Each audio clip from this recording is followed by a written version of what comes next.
Good morning. Morning কি আছে? হ্যাঁ বাবা, মর্নিং আর নেই, আফটারনুন হয়ে গেছে।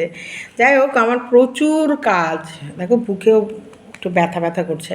তা যাই হোক, সবার আগে আমি তোমাদের একটা খুশির খবর দেব।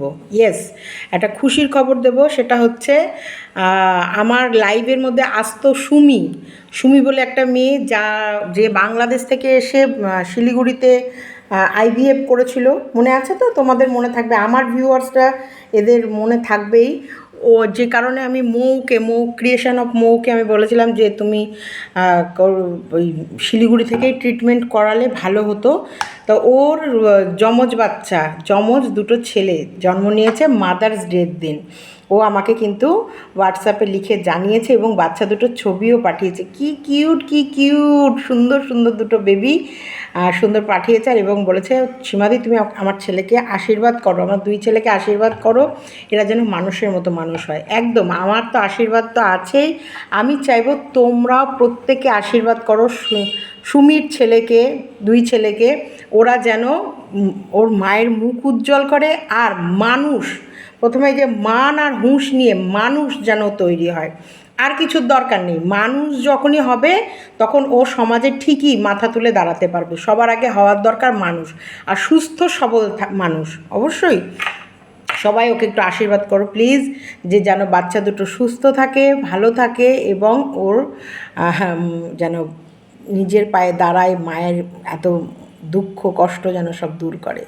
সব আমরা সন্তান জন্ম দেওয়ার সময় কিন্তু এই স্বপ্নগুলোই দেখে থাকি, তাই না? যে আমার পরের জেনারেশান, যে আমি তাকে রেখে গেলাম, সে যেন সমাজে ভালো কিছু করে, ভালো কিছু দেখে, ভালো কিছু দেখায়, আর ভালো কিছু যেন শেখে।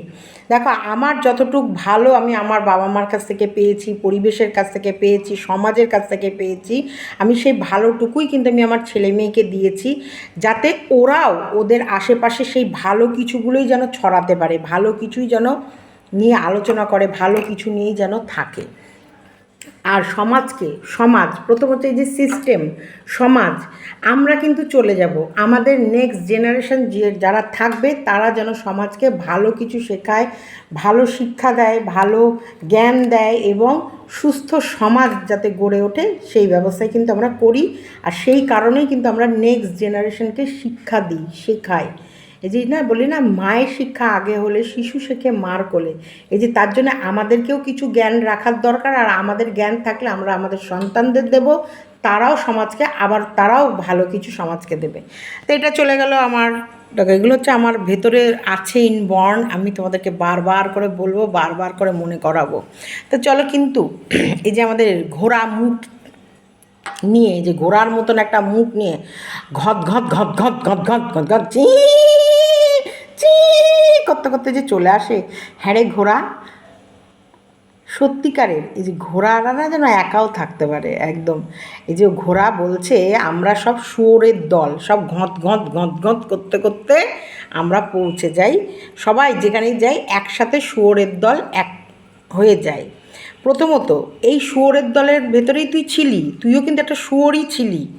এমন নয় যে না, তুই এই শুয়োরের দলের ভেতরে কোনোদিন ঢুকিসনি, জানিসই না, চিনিসই না, খাসিনি। এই শুয়োরের মতো কচু তুইও ঘত ঘত ঘত ঘত ঘত ঘত করে গিলে কুটে গিয়েছিস। হ্যাঁ, তুই কিরম বলতো, ওই খ্যাঁকশিয়ালের মতন, মানে ওই রঙের, নীল রঙের ড্রামের মধ্যে পড়ে গেছিলি বলে তুই নিজের সারা গায়ের রঙটা নীল হয়ে গেছে, তো হয়ে গেছিলো বলে তুই এখন ভাবছিস না না আমি এই দলের থেকে আলাদা। আরে না, তুইও একটা পাক্কা শুয়োর। তুইও এই দলের ভেতরেই ছিলি। এই দলের, এই যে যাদেরকে শুয়োর বলছিস, তাদের পা জিভ দিয়ে চেটে চেটে পরিষ্কার করছিলি। আর কচু বনে গিয়ে এদের কাছ থেকে শিখে ঘত ঘত ঘত ঘত করে কচু তুইও খাচ্ছিলি, আর ড্রেনের মধ্যে মুখটা চুবিয়ে তুইও রেখেছিলি। বুঝেছিস? এই যে বলছিস না, ওপরে একজন বসে আছে, সে শুনছে যে চোখ থেকে জল ফেললি। তবে তোমাদেরকে আমি একটা কথা বলবো, এই সোনালিকেই বলছি, সোনালি, রূপালি, তোমাদের এই সিস্টেমের এইসব দিদিগুলোদেরকে বলছি, সত্যিকারে তোমাদের নিজস্ব, অ্যাকচুয়ালি তোমাদের নিজের মান তোমরাই ধরে রাখতে পারো না। এই কারণেই তোমরা মানুষের কাছে খুব দ্রুত ছোট হয়ে যাও। মানে যা পয়সা থাকলে হলো না। দেখো, পয়সা একটা আলাদা ম্যাটার। পয়সা থাকলেই যে সবার মান সম্মান থাকে তা নয়। কিছু মানুষ পয়সার লোভে হয়তো তোমার কাছে যেতে পারে, কিন্তু তুমি তোমার মান কিভাবে ধরে রাখবা এটার দায়িত্ব একেবারে তোমার। তোমরা এই থার্ড গ্রেডের থার্ড ক্লাস মানুষের সাথে এত এই রকমভাবে মিশে কান্না কাটি, মানে চোখের জলগুলোকেও বেকার করে দিলে। ছি ছি ছি ছি ছি ছি, আমি তোমাদেরকে বলবো ভাই, কাঁদার আর জায়গা পাওনি, তোমার ফ্যামিলি প্রবলেম বলার আর জায়গা পাওনি। বহু আগে থেকে ঝুড়ি ঝুড়ি ভিডিও নেমেছে এই মহিলার এগেনস্টে। এ নোংরা, এ নোংরা, এ নোংরা, এ মানুষের ঘরে ঢোকে ছুঁয়ে, তারপর তাদের যত রকমের মনের দুর্বল জায়গাগুলো আছে সেইগুলোকে খোঁজে, সেইগুলোকে ও অস্ত্র হিসেবে রেখে দেয় সময় বুঝে বের করবে বলে। অবশ্যই তোমার আজকে চোখের জলটা ফেলাটা কতটা বেকার হয়েছিল দেখেছো তো। ঠিক ভিডিও কলিংটাই বলছিলে না, নিজের গালে নিজে চড়াতে ইচ্ছা করছে। আমি বলবো এখন আয়নার কাছে দাঁড়িয়ে নিজের গালে দুটো চড় মেরে নাও। যে তুমি যদি পেটে এতই যন্ত্রণা হতো, কথা বলার তুমি জায়গা পাচ্ছিলে না, তোমার এত কষ্ট তো তুমি দেয়ালে দাঁড়িয়ে বলো, তুমি খাতায় লেখো, তুমি খাতায় লেখো তোমার প্রবলেমগুলো, তোমার মনের জ্বালাগুলো লিখে সেটা আগুনে পুড়িয়ে ফেলে দাও। কিন্তু তবুও দ্বিতীয় ব্যক্তিকে এই রকমভাবে নোংরা, যারা সমাজের নোংরা, যারা সমাজের কীট পতঙ্গ, তাদেরকে বলো না। ছি, হতেই পারে প্রত্যেকটা বাড়িতে কোনো না কোনো প্রবলেম আছে। ওর মতো তো ভাগ্নের সাথে ড্যাশ মারামারি খেলা খেলছে না। কোনো মায়ের সাথে তার সন্তানদের প্রবলেম হতেই পারে।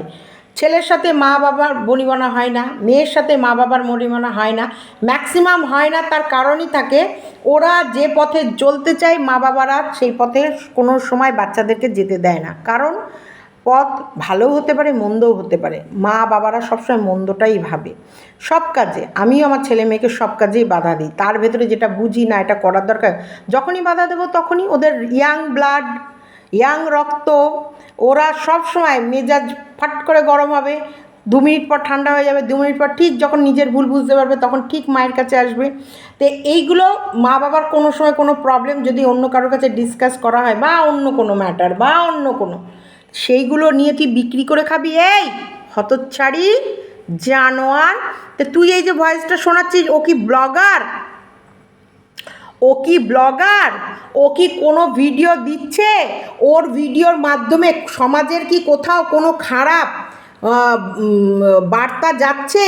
ওর ভিডিওর মাধ্যমে ও কি এমন কিছু তুলে ধরছে, বা ও কি অন্য কোনো মানুষকে একেবারে তোল্লাই দিয়ে আর অন্য মানুষকে একেবারে মাটির সাথে মিলিয়ে দিয়ে কোনো ভিডিও নামিয়েছে? তুই একজন ক্যামেরার সামনে বসে দিনের পর দিন নোংরাকে সাপোর্ট করে গেছিস, যারা নোংরামি করেছে তাদেরকে সাপোর্ট করে গেছিস। তা কেন করেছিস? তখন আমরা কিন্তু সবাই বলতাম কেন করেছিস, তারপরেও তুই সাপোর্ট করেছিস, আবার তাদের প্রতি সহানুভূতি দেখিয়েছিস যে তুই একটা নারী, তুই নারী হয়ে নারীর দুঃখ বুঝেছিস না, তুই একটা পরকীয়ারত নারী। তাই যারা পরকীয়া করেছে তাদের দুঃখ বুঝেছিস বলে তাদেরকে কাঁধ দিতে গেছিস। আজকে প্রমাণ, আজকের ডেটে কিন্তু এগুলো সুন্দরভাবে প্রমাণিত হয়ে গেছে। এবার আসি, এই যে ও যে ভয়েসটা আজকে ছাড়লো, এই ভয়েসটা এখনও অবধি ওর কোনো ফুটেজ, ওর কোনো ভিডিও, ওর কোনো কথাবার্তা যেগুলো বলেছে সেগুলো দেখো। অবশ্যই ও অতিরিক্ত মানে মিথ্যা কথা বলছিল, সেই মিথ্যা কথাটা কিছুটা একটু কিঞ্চিত প্রমাণ তো তোমাদের দিতেই হবে, সেই কারণে দিতে গিয়ে কেউ ভয়েস 2-1টা ছেড়েছে, এবং সেখানে ও যে কত বড় মিথ্যেবাদী সেটার প্রমাণ সে করে দিয়েছে। প্রথমে বলেছিল ওই মেল ক্রিয়েটারের কোনো কেস সংক্রান্তর বিষয়ে এ জানতোই না, এ যায়নি, সেটার প্রমাণ ওরা করে দিয়েছে যে দেখো ও জানতো, ও গেছে উইথ, ওদেরকে উস্কেছে, এবং শুধু ওই মেল ক্রিয়েটার করে নয়, মেল ক্রিয়েটারের মাকে অবধি নোংরা থেকে নোংরা খিস্তি মেরেছে অফ ক্যামেরায়, নিজেরা মিলে একটা গুরুজনকে নিয়ে অট্টহাসি হেসেছে। শোনো, আমি ক্রিয়েটার, ও ক্রিয়েটার, আমি ওকে নিয়ে আমরা গসিপ করতে পারি, কিন্তু মা বাবা সন্তান এরা কি করেছে? ওদেরকে নিয়ে নোংরা থেকে নোংরা আলোচনাও করেছে।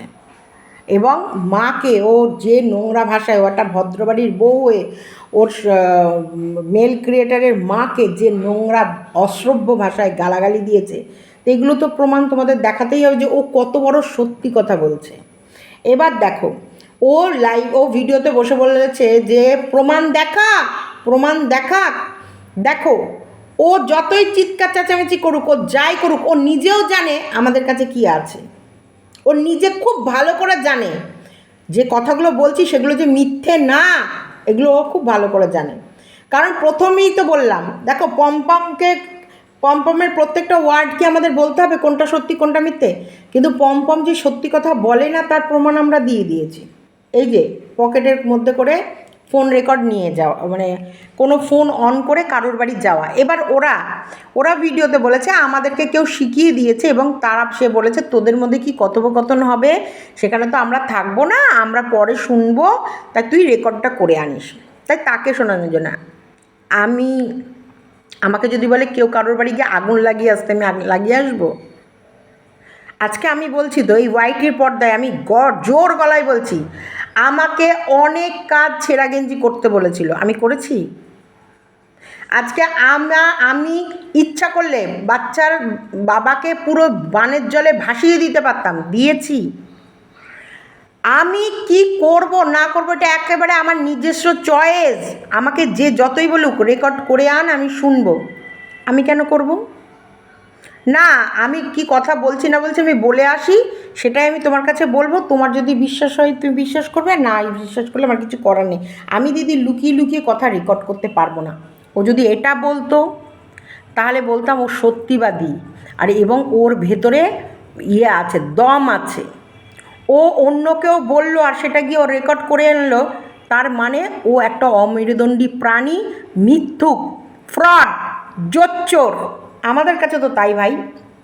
তেমনি তেমনি আমি বলছি, তাহলে আমরা কি পমপমের কথা বিশ্বাস করব? পমপম যদি এখন কোনো কথা সত্যিও বলে, আমরা কিন্তু ওকে একটা জিজ্ঞাসার চিহ্ন রূপেই কিন্তু রাখবো।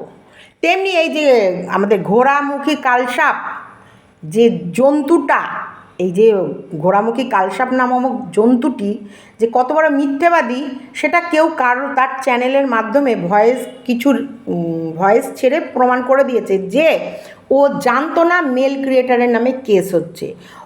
ওর ভেতরে থাকতে চায়নি মেল ক্রিয়েটারের কেসের মধ্যে। ওকে জোর করে এই পরিবার, মানে স্বামী স্ত্রীর এই যে MRS যে পরিবার, তারা নাকি ওকে ম্যানুপুলেট করে বোকা বানিয়ে ওরকে সম্মোহন করে ওরা নিয়ে গিয়ে কেসটা করিয়ে দিয়েছিল, মানে ওখানে সই করিয়েছিল। এত বড় মিথ্যা কথাটা তো ও বলেছিল, তার প্রমাণ তো ছেলেটা দিয়ে দিয়েছে, মেল ক্রিয়েটার কিন্তু দিয়ে দিয়েছে। তাহলে সেখানটায় ও নিজেও জানে আমাদের কাছে কি কি গচ্ছিত আছে আর আমাদের কাছে কি কি জমায়েত আছে। আজকে বলছি, আমি বরানগরে গেছিলাম একা। বরানগরের স্টেশনে ইয়েতে আমার সাথে যার দেখা হয়েছিল, অবশ্যই তোমাদের কেউ জানো না, সেটার ছবি কিন্তু আজও আমার কাছে গচ্ছিত আছে।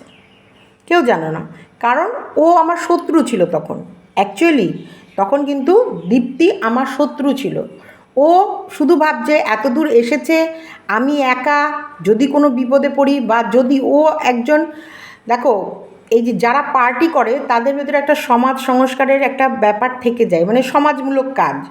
ওর কাছে আমি যাওয়াটা, এই যে থানায় যাওয়াটা, ওর কাছে মনে হয়েছিল যদি ওর কোনো হেল্প লাগে তাহলে ও হেল্প করবে, বা আমি যদি কোনো প্রবলেমে পড়ি ও অন্তপক্ষে একই ফিল্ডে কাজ করি শুভাকাঙ্ক্ষী হিসেবে আমাকে কোনো একটা, মানে একটা জাস্ট একা আছি, ও একটা পাশে গাইড হিসেবে, সাহারা হিসেবে একজন দাঁড়িয়েছে। ও সেই দিনই আমাদের দুজনার প্রথম দেখা, আর সেই দিনই লাস্ট, ওই দিনই ফার্স্ট, ওই দিনই লাস্ট, আর কিন্তু আমাদের দেখা হয়নি। আমি গাড়িতে গেছি, আর ম্যাক্সিমাম সময় আমি গাড়িতেই যাওয়া আসা করি এই থানা, এইসব কোর্ট কাছারি এগুলোতে, তোমরা জানো। কারণ আমি ভাই চিনি না, সেই সময় সেই দিনকে আমার মনে পড়েছে, কারণ আমি সেদিনকে ট্রেনে গেছি আর এসেছি গাড়িতে। কারণ ট্রেনে যাওয়াতে আমার যে গাড়িটা, সেই গাড়ি যেটাই আমি যাই, সেই গাড়ি এখানে ভাড়া দমদমে কোনো ভাড়া নামাতে এসেছিল, কোনো এয়ারপোর্টে কোনো ভাড়া নামাবে, নামানোর পর বললো আপনি যদি যান তাহলে ভাড়াটা অল্প লেগে যাবে, আমি একটা প্যাসেঞ্জারকে নামাবো, তারপর আমি আপনাকে নিয়ে চলে আসবো বরানগর থানা থেকে। তা আমার কোনো অসুবিধা নেই, আমি কিভাবে যাব না যাব আমাকে বলে দিয়েছে যে থানায় পৌঁছাতে। আর তাছাড়াও ওই বরানগরের স্যার আমাকে কন্টিনিউ ফোন করেছে, অবশ্যই বরানগরের যে স্যার সে আমাকে কন্টিনিউ ফোন করেছে, কারণ আমি রাস্তা চিনি না, একা মহিলা, তারাও আমাকে হেল্প করেছে যে কি করে আসবেন, কারণ তারা সাইবার ক্রাইমের অফিসার, তারা চাইবে যে পার্টিটাকে আমি দেখব, তার জন্য তাদেরও যতটা হেল্প করার দরকার সে কিন্তু করেছে।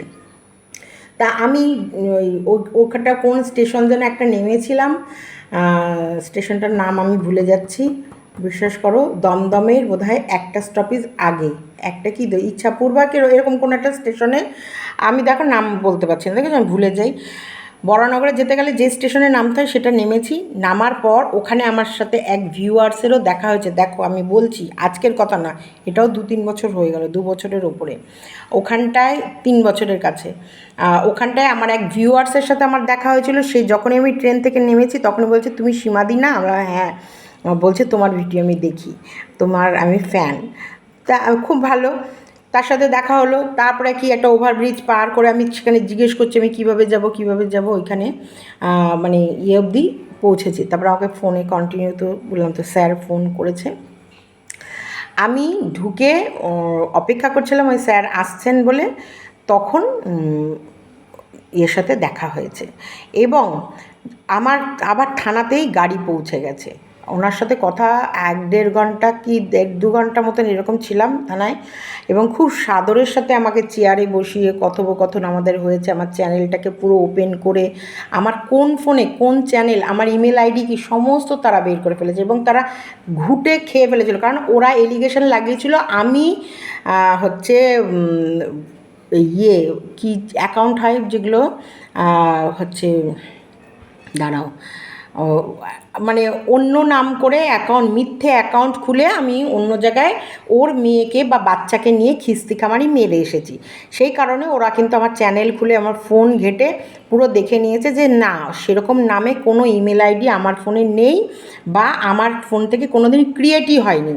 সে কারণে ওনারা আমাকে এলিগেশন যেটা ওরা লাগিয়েছিল সেটা তো মিথ্যে হয়ে গেল। তো সেখানে আমাকে কিছুই করতে পারলো না, জাস্ট আমার সাথে গল্প করে আর ওদের ভিডিওগুলোকে নিয়ে বলল যে এইসব চ্যানেলগুলোকে ব্লক করে দেবেন, একদমই দেখবেন না, আর আপনি সচরাচর কোথাও কমেন্ট লিখবেন না। আর ঠিক আছে, কোনো যায় আসে না, আর আমি লিখিও না, আসলে আমার কমিউনিটি পোস্ট আর কমেন্ট এগুলো কেউ নিতে পারেনি। তার জন্য বলেছে যে আমি নাকি ফেক আইডি খুলে খুলে আমি নাকি ওর বাচ্চাকে গালাগালি দিয়েছি। সেটা প্রমাণ করতে পারলো না, খুঁজেই পেলো না, আমার তো করেই নি এইসব কাজ। আমি বললাম না আমি কোনো 2 নম্বরই কাজে যাই না। এখানে গল্প দিয়ে বলতে বলতে ওর সাথে আমি দাঁড়িয়ে কথা বলতে বলতে আমার গাড়ি চলে এলো, আমি গাড়িতে উঠলাম, আমি বেরিয়ে এলাম, ও ওর মতন ওর রাস্তায় চলে গেল। এটুকু ছিল আমাদের সেই দিনের আলাপ। দেখো আমি তোমাদেরকে প্রত্যেকটা বলছি, এখানটায় কোথায় এলো বিরিয়ানি খাওয়া, কোথায় এলো বিরিয়ানি খাওয়াটা, এলো কোথায়? সেই দিন তো প্রথমত থানা কোর্ট পুলিশ মানে এগুলো হচ্ছে প্রত্যেকটা মানুষের লাইফে টেনশান, আর তখন তো শুরু হচ্ছেই থানা কোর্ট পুলিশ। এখন যেমন অনেকটা টেনশান ফ্রি হয়ে গেছে আমরা, যে আমাদের কাছে অনেকটা এগুলো হয়ে গেছে, এগুলো আর কি ক্যাজুয়াল ব্যাপার। আমাকে আমাদের আমার এক ভিউয়ার্স লিখেছে তুমি টেপি ডেকো না, টিনা ডাকো। আচ্ছা, টিনা আমাকে যতবার সাইবার ক্রাইম করেছে তোমরা সেই স্যারের রূপ দেখোনি, কারণ আমি তো তার তো ছবি করতে পারবো না বা ভিডিও করাটা যায় না। সেই স্যার আমাকে মানে কত প্রকারে কত রকমভাবে মানে ভয় দেখিয়ে আমার পেট থেকে কথা বের করার চেষ্টা করেছে যে বাংলাদেশি ছেলের সাথে, মানে আরসের সাথে আমার কোনো লিঙ্ক আছে কিনা, আমি কোনো খবরাখবর পাঠাই কিনা। তারা আমার কিচ্ছু করতে পারেনি। কেন পারেনি? আমি কোনো কাজ এমন করি না। তারা আমার প্রত্যেকটা মানে ফোনের ইমেল আইডি ঘেঁটে করে ফেলেছে। তারা আমার কল লিস্ট পুরো চেক করে, এমনকি ওরা রাডারে রেখে দিয়েছিল আমি বাংলাদেশের সাথে কোনো যোগাযোগ রাখছি কিনা, বা তাদের কোনো ফোন কল আমরা কল আদান প্রদান করছি কিনা, সব কিছু। বুঝতে পেরেছ? তারপরেও সে আমাকে 1 বার নয় 2 বার নয় 3 থেকে 3 বার ডেকে আমাকে ততটাই দেখ, আমি তো প্রত্যেকটা ওয়ার্ড আমি তোমাদেরকে এখানে বলতে পারবো না, আমি বললে অনেক বাজেভাবে মানে বলতে হবে তোমাদের, আর সেটা খারাপের দিকেও যেতে পারে। এতটা মানে মানে তুমি চোখ মনে হচ্ছে ফেটে বেরিয়ে আসবে আমার দিকে, মানে মনে হচ্ছে ওনাকে দেখে মনে হচ্ছে না ওনার চোখগুলো আমাকে একেবারে গিলে খেয়ে নেবে, এখনই বোধহয় ছিটকে আমার কাছে বেরিয়ে চলে আসবে, এমনভাবে এমন করেছে। তাতেও কিন্তু আমার কি করতে পারিনি, কারণ আমি এমন ভুলভাল কাজ করিই না ভাই, করিই না।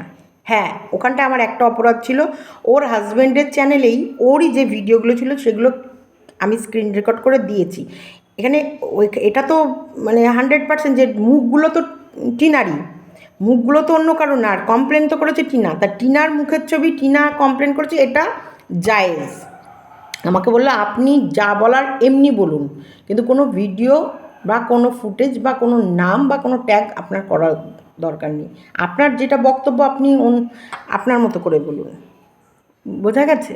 তো সেখানটা আমি জানি কোথায় কতটা কি হতে পারে, তা সেই সব লড়াইগুলো লড়তে লড়তে এখন আমরা শক্ত একদম লড়ার মতন একদম মজবুত দেয়াল তৈরি হয়ে গেছি। এখনও আমাদেরকে ওই কাগজ দিয়ে ভয় দেখিয়ে পারবে?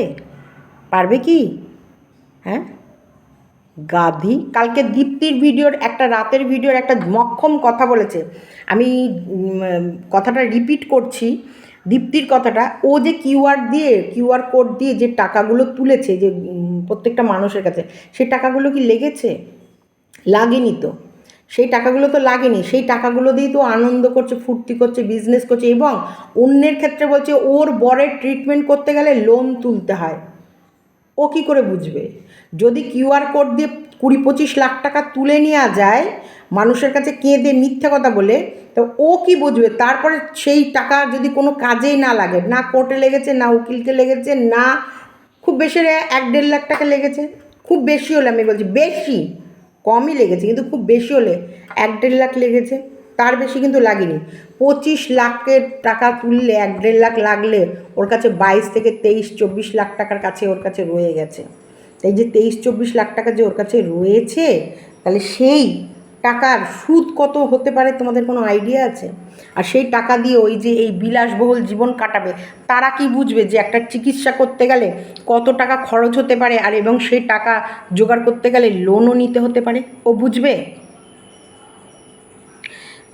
আমি একটু সরি, আমি একটু অন্যদিকে চলে গেলাম। তাহলে ওর কিন্তু সব কিছু যেসব শুয়োরগুলোকে বলছে না, এই শুয়োরগুলোর দয়ায় কিন্তু ওকে বাঁচিয়ে রেখেছিলাম, আর এই শুয়োরগুলোর দয়ায় কিন্তু ও কিউআর কোড দিয়ে টাকা তুলে আজকে ডান হাত তুলছে, বাড়িতে সুন্দর জিনিসপত্র সাজাচ্ছে, টাইলস লাগানো পায়খানা বাথরুম রান্নাঘর তৈরি করতে পেরেছে।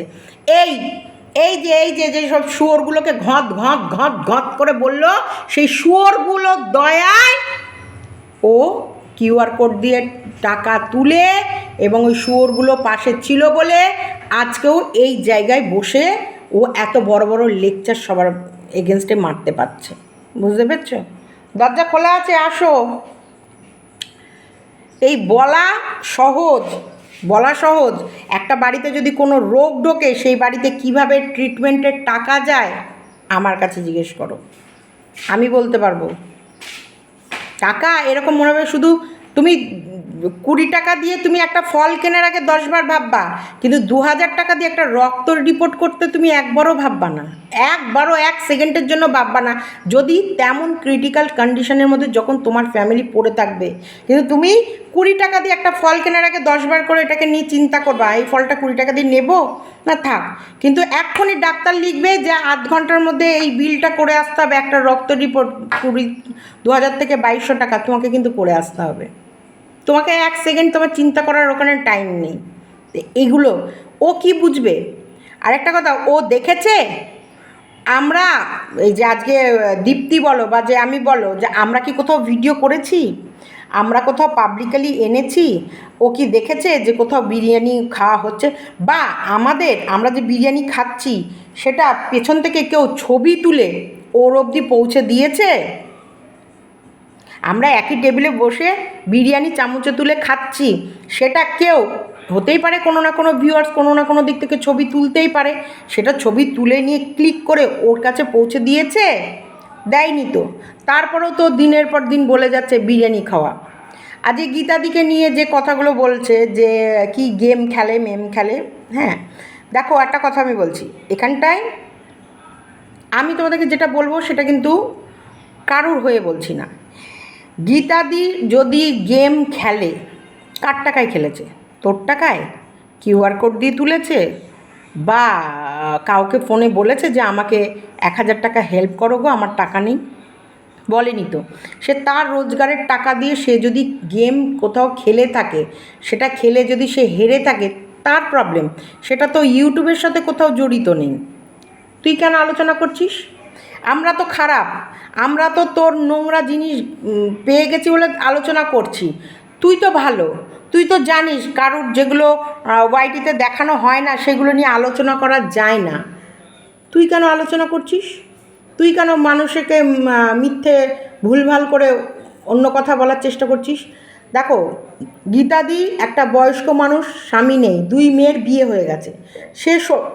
সে যদি সময় কাটাতে গিয়ে, সে যদি তার সময় ঘরে বসে কাটাতে গিয়ে সে যদি কোথাও গেম খেলতে গিয়ে টাকা লাগে, সেটা তার ব্যক্তিগত টাকা আর সে তার সময়, সে তো অন্য পুরুষ ধরে ঘরের মধ্যে বসে নোংরামি করছে না।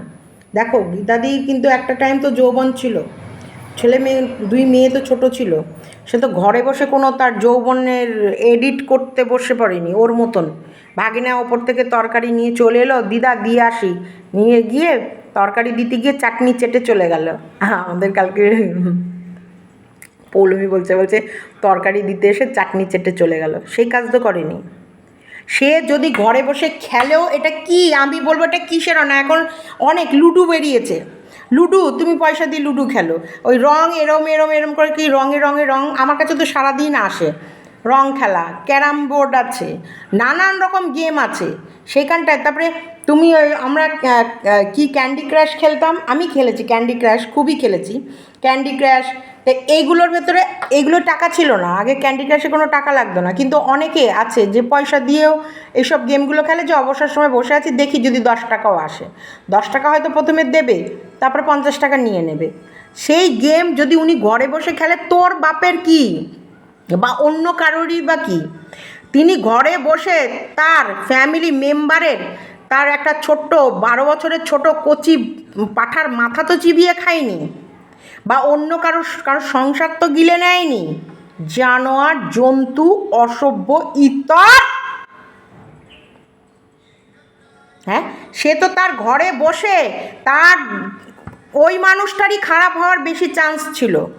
সেই মানুষটা তার 2টো মেয়েকে মানে সম্মানে বিয়ে দিয়েছে। দেখো, একটা মেয়ের ডিভোর্স হয়ে যাওয়ার পর আবারও সেই মেয়েটাকে ভালো পরিবারে বিয়ে দেওয়া মুখের কথা নয়, এবং জামাই খুব ভালো পোস্টে কাজ করে, ভালো ফ্যামিলি, ভালো জায়গায়, তাহলে সেই মহিলার তো নিশ্চয়ই কোনো মানে সেই মহিলাকে নিজেকে ভালো থাকতে হয়েছে, নিজের একটা ভালো পজিশন তৈরি করতে হয়েছে, এবং সমাজে মাথা উঁচু করে দাঁড়ানোর জায়গা করতে হয়েছে, তবেই গিয়ে কিন্তু সে তার মেয়েটাকে একটা ভালো পরিবারে বিয়ে দিতে পেরেছে, মানে সম্মানে মেয়েকে ডিভোর্স দিয়ে নিয়ে এসে আবার একটা জামাইয়ের হাতে তুলে দিতে পেরেছে, তাই না?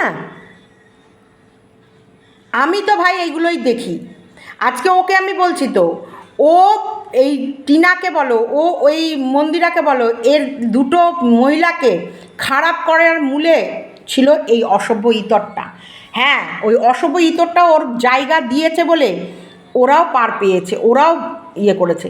আজকে বলছি, যদি এই মারু যদি জায়গা না দিত এই মন্দিরাকে, আর এই ঘোড়া মুখী যদি জায়গা এই টিনাকে না দিত, এদের এত বার বাড়তো, এরা এত মুখ নিয়ে এই ওয়াইটির পর্দায় আসতে পারতো না, বুঝেছো? এরা নোংরা, এরা মানুষকে, সমাজকে নোংরা কিছু ইয়ে করার জন্য সব সময় নোংরা ছড়াইয়েছে, নোংরা ইয়ে করেছে। আজকে বলছে তো, তুই দেখো আজকে কিন্তু ঘোড়া স্বীকার করেছে, ভালো করে মন দিয়ে দেখো, যে দিদি দিদি বলতিস, দিদি বলেছিলি বলেই তো তোদের কাছে এটা স্বীকার করেছিলাম, আর এটা হ্যাঁ, তার মানে এটা সত্যি। তোমরা ভালো করে ওই জায়গাটা ভালো করে মন দিয়ে শুনবা, দিদি দিদি বলেছিলি বলেই তো আজকে আমার মনের সব কথাগুলো শেয়ার করেছে। আমি আমার মনের কথা আমার বোনের কাছে শেয়ার করি, তেমনি তোদের কাছেও শেয়ার করেছি, তার মানে এটা তার মানে আমাদের কাছে যা আছে সব সত্যি। এবার আমরা এগুলো দেব না, কখনো দেব না, মরে গেলেও না। নো, কারণ আমরা জানি কোথায় এটা দিতে হবে, এখানে এটা দিতে হবে না, কারণ এখানে এটার কোনো কাজ নেই। এটা যেখানে কাজ এটা সেখানে যাবে। তোমরা সচেতন থাকো। চলো, ভিডিওটা এতটুকুই রাখলাম। ভালো লাগলে লাইক, কমেন্ট, শেয়ার এবং চ্যানেলটিকে সাবস্ক্রাইব করে। দেখেছো আমি ঘামছি, পাখা অফ। আর তুমি পাখা চালাওনি কেন? দেখেছো আমার স্বামী এসেও কিন্তু পাখাটা চালায়নি, মানে ওনার পাখাটাও আমি সুইচটা দিয়ে দিলে ভালো হয়। স্বামী,